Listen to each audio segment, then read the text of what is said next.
About how can you enable this sign or know how you can do that on your Windy app. So you just follow this ways, then it's going to work with you. So all you have to do, so you just go down here, you click here on this sign down here, and you just click on it. So then it's going to show for you a list like this here. Then all you have to do now, you just go here above settings, click on it.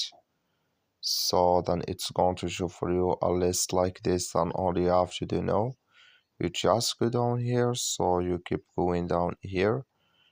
So then you come here to notifications preferences, just click on it.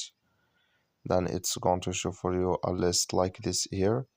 Come here to send delete mobile notifications, click in this sign.